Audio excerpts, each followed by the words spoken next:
नमस्कार. मागच्या भागामध्ये आपण बघितलं होतं की प्रयास हा प्रतिभेचा प्राणवायू आहे असं गटने पुलंना सांगतो.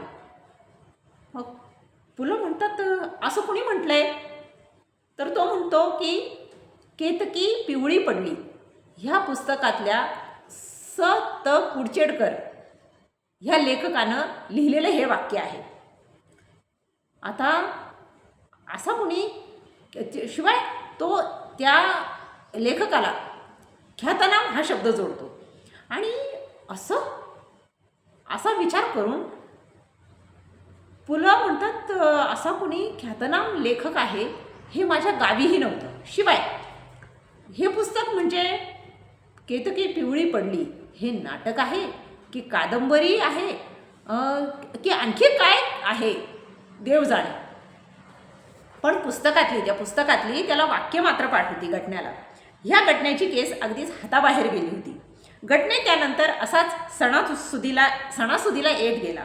संक्रांतीची कार्डे, दिवाळीचे अभिष्टचिंतन, नववर्षाच्या शुभेच्छा वगैरे न चुकता तो पाठवीत असे. माझे कुठेही काहीही लिहून आले की आपल्या सुंदर अक्षरात ते वाचल्याचे कळवीत असे. अधूनमधून भेटतही असे. त्यानंतर एका संध्याकाळी सखाराम गटणे घरी आला.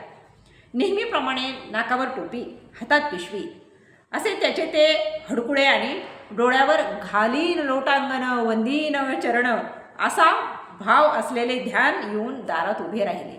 म्हणजे गटणे आला. मी त्याला आत बोलावले. या म्हणजे आहो काहो करतात हां पुलं त्याला. गटणे म्हणतो आपल्या साधनेत व्यत्यय तर नाही ना आणला मी.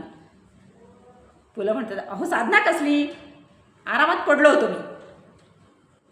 चिंतन वगैरे चाललं होतं का? छे हो, चिंतन काही नाही. हां चहा घेणार? नको. गटणे म्हणतो नको, मी चहा घेत नाही. उत्तेजक पेयांपासून मी आधीपासून अलिप्त आहे.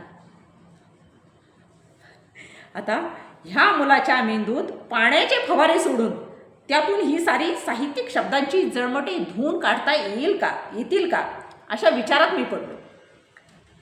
मग पुलं त्याला म्हणतात अहो चहा हे उत्तेजक पेय आहे हे कोणी सांगितलं तुम्हाला? तर गटणे त्यांना म्हणतो उन्नती मासिकाच्या विजयादशमी अंकात चौखुरे गुरुजींचा लेख आहे. जीवनोन्नतीचे 6 सोपान. म्हणजे त्या लेखाचं नावसुद्धा तो सांगतो. जीवनोन्नतीचे 6 सोपान हे शब्द गटण्याच्या वेड्या वाकड्या दातांतून, पोरांच्या चड्ड्यांतून खिसे उलटे केल्याच्या नंतर गोट्या जसे बाहेर पडतात तसे ते शब्द बाहेर पडले. पुलं त्याला म्हणतात माझं ऐकाल का गटणे? नका एवढं वाचत जाऊ. गटणे म्हणतो मी आपलं ह्याच बाबतीत योग्य मार्गदर्शन घ्यावं म्हणून आलो होतो. पुलं म्हणतात कसलं मार्गदर्शन? मला माझा व्यासंग वाढवायचा आहे. योग्य व्यासंगाशिवाय व्यक्तिमत्वाला पैलू पडत नाही. गटणे म्हणतो. पुलं त्याला म्हणतात कुठल्या गाढवानं सांगितलं हे तुम्हाला? गटणे दचकला. त्याच्या असंख्य गुरुजींपैकी कुठल्या तरी गुरुजीच्या पंचाला मी नकळत हात घातला होता. गटणे गप्प उभा होता. त्याच्या त्या केविलवाण्या डोळ्यात फक्त आसवे जमा व्हायची राहिलेली होती. म्हणजे त्याला वाईट वाटलं होतं की पुलं असं म्हणाले की कुठल्या गाढवानं हा शब्द ऐकून त्याला जरा वाईट वाटतं. आणि पुलं पुढे लिहितात मलाही माझ्या उद्गारांचा राग आला होता. पण गटण्याचे एक वाक्य माझा अंत पाहत होते. ह्या मुलाला आता नीट बिघडवावा कसा ह्या विचारात मी पडलो. म्हणजे ह्याला नीटपणे कसं बिघडवायचं. किती सुंदर वाक्य. ह्या मुलाला आता नीट बिघडवावा कसा ह्या विचारात मी पडलो. कारण तो उत्तेजक पेय म्हणतो ना चहाला, म्हणून ह्याला आता बिघडवायचं पण नीट पद्धतीनं कसं बिघडवायचं. तर मुलं म्हणतात गटणेला म्हणतात हे बघा प्यास थोडा चहा. यापूर्वी कधी प्यायला होतात ना, ह्याच्यापूर्वी कधी प्यायला होतात ना, तर एखाद्या महान पातकाची एखाद्या फार मोठं पाप केलंय जणू त्याची कबुली द्यावी तसा चेहरा करून गटणे म्हणाला हो पूर्वी पीत होतो.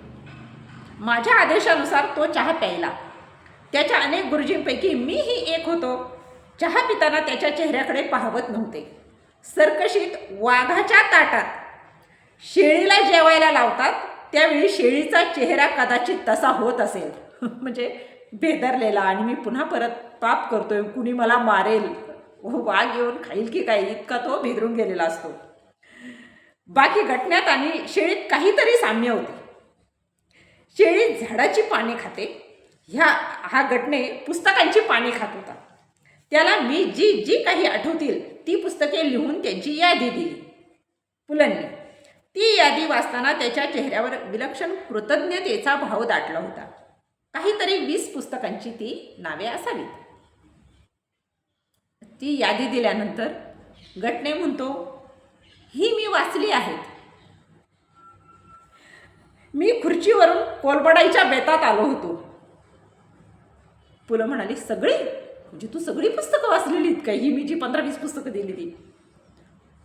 घटने म्हणतो, हो, पण पुन्हा एकदा वाचून काढीन. पुलं म्हणतात, अरे पुन्हा कशाला वाचता? वास्तविक मला त्याला सांगायचे होते की मित्रा, आणखी 5 वर्ष रोजचं वर्तमानपत्र देखील वाचू नकोस. भस्म्या नावाचा एक रोग असतो म्हणतात. पुलंनी लिहिलंय, भस्म्या नावाचा एक रोग असतो म्हणतात. त्यात माणसाला म्हणे खाय सुटते, आणि आहे बरं का, भस्म्या रोग आहे. आणि खाल्ले की भस्म म्हणजे शरीराचं पोषण वगैरे काही होत नाही. कुपोषित असल्यासारखाच तो माणूस किंवा तो रुग्ण.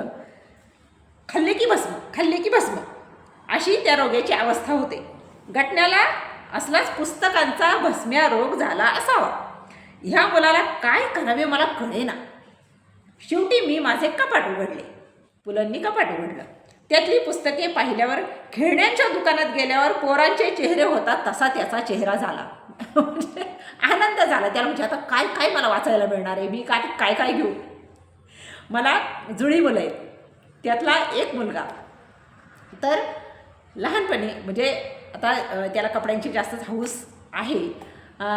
त्याला मी म्हटलं दुकानात गेल्यावर की तुला बोलता यायला लागलेलं त्याला, आणि म्हटलं तुला कुठला घ्यायचा. 4-5 ड्रेस काढले मी माझ्या आवडीचे. म्हटलं कुठला घ्यायचा? तर तो त्याच्या बोबड्या आई मला हे घ्यायचं, हे ते सगळं घ्यायचं. म्हणजे लहान मुलांना जसं होतं ना तसं त्याला, म्हणजे असं वाटलं मी आता कुठलं पुस्तक घेऊ, कुठलं वाचू, काय करू, असं त्याला झालं. तर हे पुलं त्याला म्हणतात, ह्यातली वाटेल ती पुस्तकं घेऊन जा. म्हणजे पुस्तकं कपाटातली वाटेल ती पुस्तकं तुला आता घेऊन जा. तर तो म्हणतो, घटने म्हणतो, असा व्यासंग करायची इच्छा आहे माझी. म्हणजे एवढं काही वाचायचं आहे मला. घटनेच्या उद्गारांनी मला भयंकर शरमल्यासारखे झाले. त्या पुस्तकांच्या निम्म्याहून अधिक पुस्तकांची मी पाने ही उघडलेली पण नव्हती. पानसुद्धा उघडलेलं नव्हतं. काही पुस्तकांची काही पानेसुद्धा मी उघडलेली नव्हती. आपल्या थैलीत पुस्तके भरून घेऊन घटने गेला आणि मी सुटकेचा निश्वास टाकला. 8-10 दिवसांनंतर एके दिवशी संध्याकाळी त्याचे ते आपल्या साधनेत व्यत्यय तर आणत नाही ना मी, हे वाक्य पुन्हा येऊन टोचले.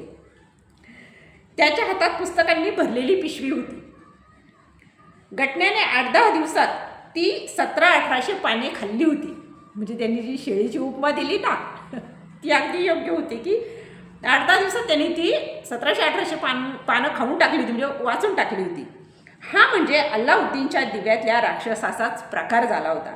दिलं पुस्तक की खा. हे काम कठीण होते. म्हणजे घटने कठीण होता.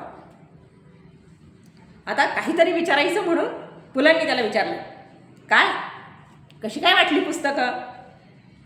घटने एक अक्षरही न बोलता उभा होता. मला वाटले त्याने माझा प्रश्न ऐकला नाही, म्हणून मी पुन्हा त्याला विचारले. घटनेच्या डोळ्यात पाणी तरळले होते. मला कुणी रडायला बिडायला लागले की काही सुचेनासेच होते. मी एकदम त्याला अरेतुरे करायला लागलो. काय रे, काय झालं? त्या आपुलकीने घटने अधिकच मुसमुसायला लागला. आता पुढे काय होते ते आपण पुढल्या भागात बघूया.